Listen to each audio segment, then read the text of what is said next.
Assalamualaikum Pak Ustadz, apakah Dajjal itu manusia?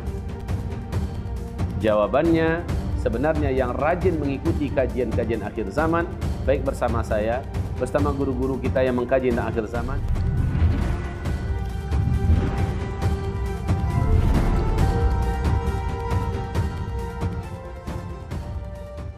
ya, bersama para alim ulama dan membedah kitab, membaca kitab-kitab, pasti sudah mendapatkan jawabannya. Jawabannya adalah na'am.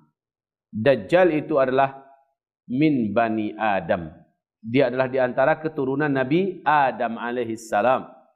Makhluk berakal yang Allah ciptakan itu cuma 3. Pertama adalah malaikat. Dan malaikat ini Allah abadikan umurnya sampai hari kiamat.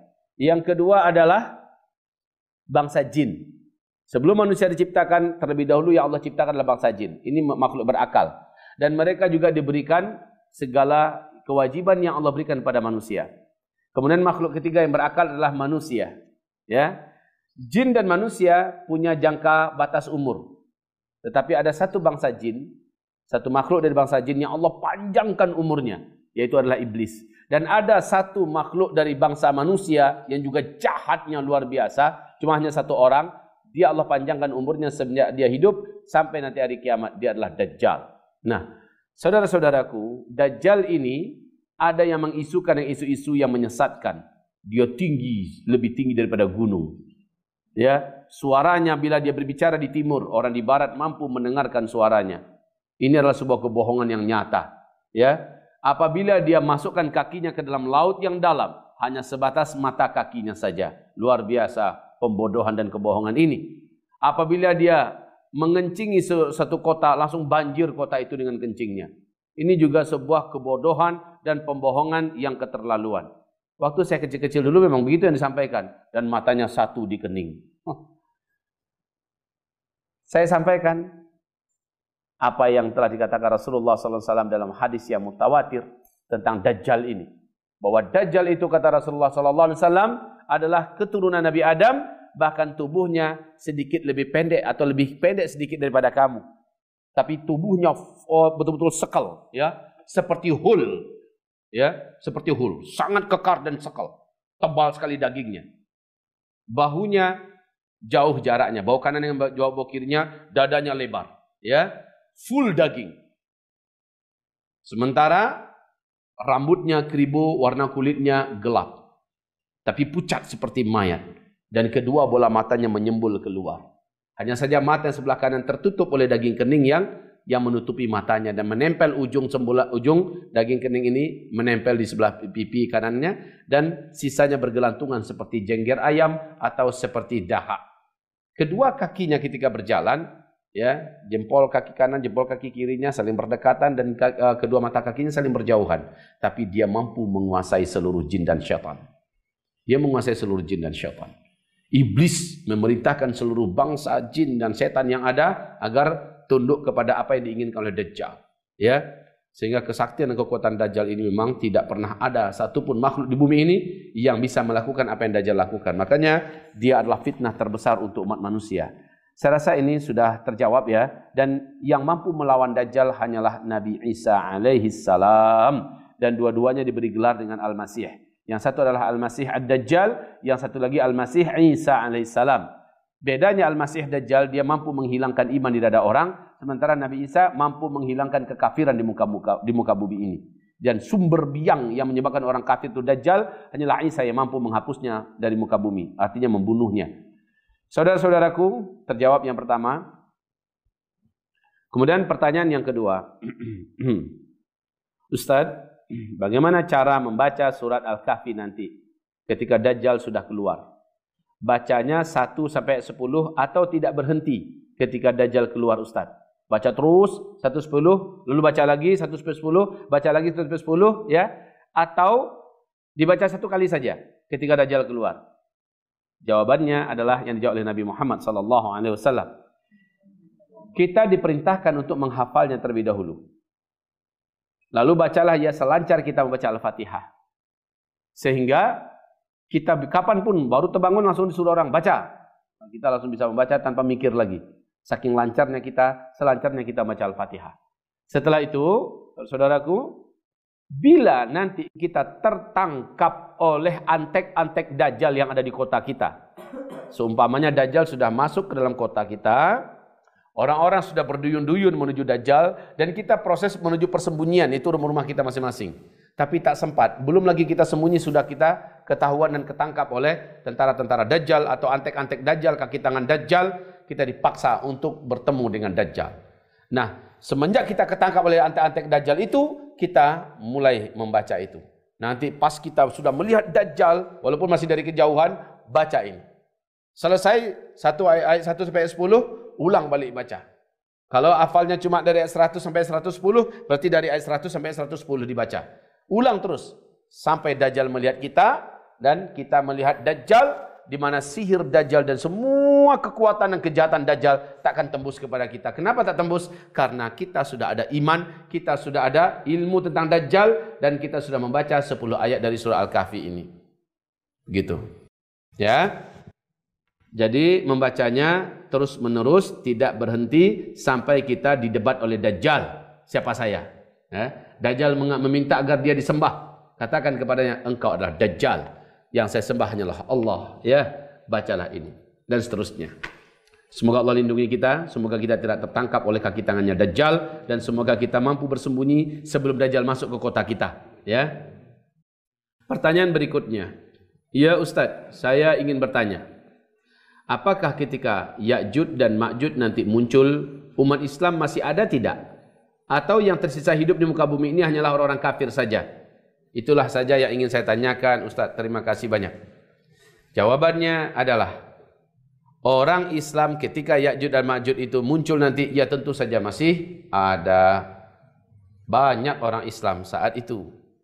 Akan tetapi, orang Islam ini tidak akan ada yang selamat bila berjumpa dengan Ya'juj dan Ma'juj. Sebab apa? Ya'juj dan Ma'juj itu seperti yang kita sampaikan kemarin, tidak punya hati, tak punya perasaan. Brutal, beringas, dan haus darah. Dia hanya ingin membunuh. Siapapun orangnya dia tidak peduli. Pokoknya nampak bunuh. Dia tidak akan peduli orang itu menghibah-hibah atau menghadiahkan emas satu tronton besarnya. Dia tidak akan peduli. Ya, emas diambil, orang tetap dibunuh. Dan dia juga tidak akan peduli dengan orang yang cantik, rupanya, jelita, segala macamnya, dia tidak peduli. Pokoknya selain daripada bangsa Ya'juj Ma'juj, mereka pasti bunuh. Jadi, masih banyak enggak orang Islam? Masihlah. Orang Nabi Isa saja Allah perintahkan, lari hai Isa, lari. Ya'juj Ma'juj sudah lepas, lari. Bawa hamba-hambaku yang beriman, lari bersamamu. Begitu perintah Allah. Berarti Nabi Isa kan orang Muslim. Ya. Imam Mahdi juga bersama Nabi Isa. Mujahidin juga bersama Nabi Isa. Tapi tidak Allah perintahkan, lawan hai Isa. Tidak begitu. Allah malah berfirman, tidak ada hari ini yang sanggup melawan Ya'juj dan Ma'juj.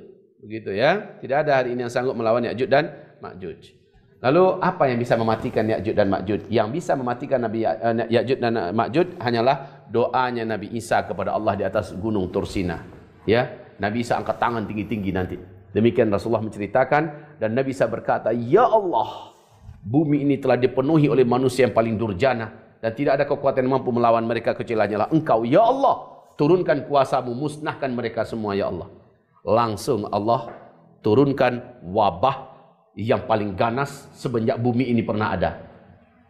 Dan wabah itu sangat cerdas dan sangat pintar. Yang dikejar oleh wabah itu hanyalah Ya'juj dan Ma'juj saja. Wabah itu tidak akan menyerang manusia yang lain di luar Ya'juj dan Ma'juj. Kayak corona sekarang. Corona itu pintar banget. Dia mampu memilih orang-orang yang telah diperintahkan oleh Allah. Corona ini, virus corona ini, dia pilih orang-orang yang diperintahkan oleh Allah Subhanahu wa taala. Coba lihat seperti di Yaman.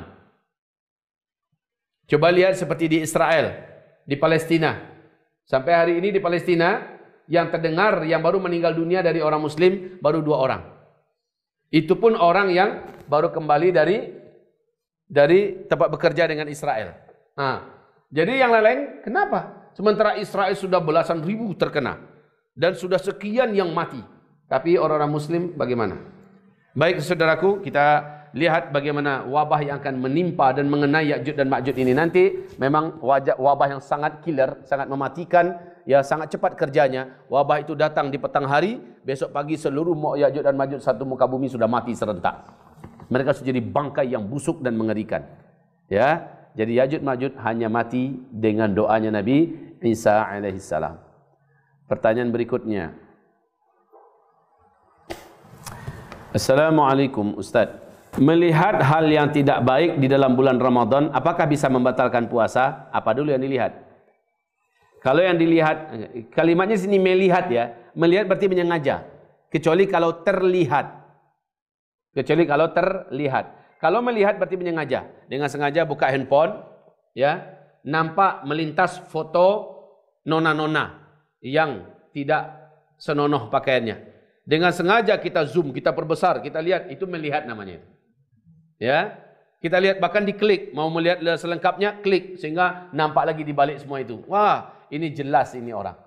Puasa si puasa, lapar si puasa, lapar, haus si haus, sampai waktu dia berbuka, tapi apakah ibadah puasanya diterima? Kan ini pertanyaannya. Maka saya jawab, tugas kita dalam bulan Ramadan itu adalah as-saum. Saum itu artinya adalah al-imsak, yaitu menahan diri atau menahan nafsu. Ketika nafsu diperturutkan, berarti yang kalimat menahan itu sudah tidak terjadi. Artinya orang ini sudah tidak ada saum padanya. Itu jawaban yang benar. Sudah tidak ada imsak. Sudah tidak ada lagi proses menahan nafsu. Dia perturutkan nafsunya. Ada yang nafsunya diperturutkan dengan cara menggunjing ke sana kemari. Ada yang hawa nafsunya diperturutkan dengan marah ke sana kemari. Ada yang hawa nafsunya diperturutkan. Jadi yang dia tahan hanyalah makan dan minum saja. Sementara nafsunya di bidang yang lain dia perturutkan. Maka di mana letak saumnya? Di sinilah Nabi berkata, kam min shaimin laisa lahu min siyamihi ilal ju' wal 'atash.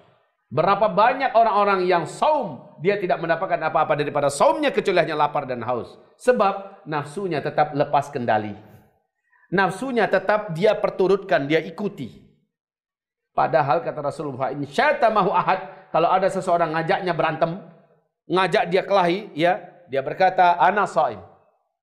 Ana shaim, dia berkata pada dirinya ana shaim. Artinya apa? Saya lagi menahan kamu hai nafsu. Saya tidak boleh perturutkan nafsu, ya. Saya tidak boleh perturutkan kamu hai nafsu. Saya ini lagi shaum, artinya adalah lagi menahan. Begitu. Kemudian ada tanya pada kalian semua, ada enggak yang marah di bulan Ramadan ini? Ternyata ada yang bilang ada. Ya. Kalau marahnya dia perturutkan, bukan dia kendalikan, maka kita bertanya, apakah engkau saum? Saum itu artinya menahan. Kalau engkau sudah tidak menahan, apanya yang saum? Ya, jadi jawaban ini, apakah batal puasa kita? Ya, pertanyaannya apa tadi? Melihat yang tidak baik di bulan Ramadan, apakah membatalkan puasa? Ya, pertanyaan ini dijawab sudah tadi ya. Mungkin puasanya secara syariat tidak batal, tetapi nilainya dinolkan oleh Allah Subhanahu wa taala. Ini yang kita khawatirkan itu. Dan inilah yang dimaksud oleh Rasulullah, betapa banyak orang yang berpuasa, dia tidak mendapatkan apa-apa daripada puasanya kecuali hanyalah lapar dan haus. Ibaratnya kalian kerja nih jadi tukang. Kalian kerja sih kerja. Bukan nggak ada kalian angkat semen, angkat. Bukan tidak ada kalian bawa pasir, bawa. Bukan tidak ada kalian berjemur dan berhujan, kena kalian oleh terik panas matahari dan oleh hujan dalam rangka bekerja. Tapi sayang ketika gajian kalian nggak dapat. Itu yang paling perih itu ya. Kerja sih kerja, capek sih capek. Gaji dapat nggak? Enggak. Nah, ini yang paling prihatin kita itu. Tenaga terkuras, waktu habis ya. Kemudian kita capek, lapar dan haus, tapi tidak dapat nilai. Itu apabila kalian tidak mengendalikan nafsu kalian. Yang kita kendalikan bulan Ramadan itu adalah nafsu. Nafsu. Baik. Pertanyaan terakhir. Ustaz mau bertanya mengenai keadaan yang terjadi setiap 100 tahun sekali. Apakah ini memang ketetapan dari Allah? 100 tahun sekali itu apanya dulu? Ya, pertanyaan ini tidak lengkap. 100 tahun sekali itu apa? Yang ditanyakan itu apa? Baik, tentu saja kepada yang bertanya yang harus menjelaskan. Nah, anak-anak Abah yang ada di sini dan kita semua yang ada di sini tentu menebak-nebak juga apa yang ditanyakan itu ya. Nah, yang ada ketemu dalam hadisnya, Allah akan mengirim setiap ala ra'si kullu mi'ati sanah, di setiap awal-awal 100 tahun Allah akan kirim mayujaddidu li hadzal din. Allah akan kirim terus orang yang akan memperbaiki kembali kondisi agama yang sudah mulai dikotori, agama yang sudah mulai diinjak-injak, agama yang mulai dijatuhkan. Allah akan kirimkan, Allah akan bangkitkan satu orang lelaki yang bertugas untuk memperbaharui dan merombak kembali agama yang telah dinodai ini, agama yang telah dijatuhkan ini. Nah, begitu. Kalau itu memang ada. Apakah itu termasuk dari ketetapan Allah? Oh iya, na'am. Itu adalah termasuk dari qada dan qadarullah azza wa jalla. Untuk kita sekarang 1441 Hijriah. Kondisi agama memang betul-betul sangat down. Setelah runtuhnya khilafah Islamiyah Al-Uthmaniyah di Turki pada tanggal 3 bulan Maret tahun 1924, sampai sekarang agama ini makin anjlok. 1441 Hijriah. 1441 Hijriah. Sekarang, apabila setiap kepala dari 100 tahun, yang dimaksud tentu saja tahun Hijriah ya, bukan tahun Masehi. Berarti 1400, awal dari 1400 itu, 1401, 1402 harusnya sudah mulai dimunculkan oleh Allah. Karena ala ra'si kulli mi'ati sana. Ya, di awal-awal daripada setiap 100 tahun. Kalau 1400, sekarang 1441 ya, berarti kan sudah 41 tahun ini dari awal. Berarti 1401, 1402 mestinya sudah lahir seseorang yang kelak akan menjadi mujaddid agama ini. Harusnya begitu cara menghitungnya. Cara menghitungnya, ya. Dan itu biasanya selalu ada beberapa syarat. Nah, untuk kita di akhir zaman, insya Allah ini akan berbaik. Kita insya Allah meyakini betul bahwa periode kita sekarang ini dalam hari-hari menunggu kemunculan seorang tokoh pembaharu kembali kebangkitan Islam ini, dan dia adalah Imam Al-Mahdi yang kita imani. Ya. Menurut informasi dan menurut beberapa tanda-tanda dan ciri-ciri, dengan izin Allah Subhanahu wa taala, sosok tersebut insyaallah taala telah wujud, dan mungkin saja dalam waktu tak lama lagi kita sama-sama akan dibawa kepemimpinannya. Amin ya rabbal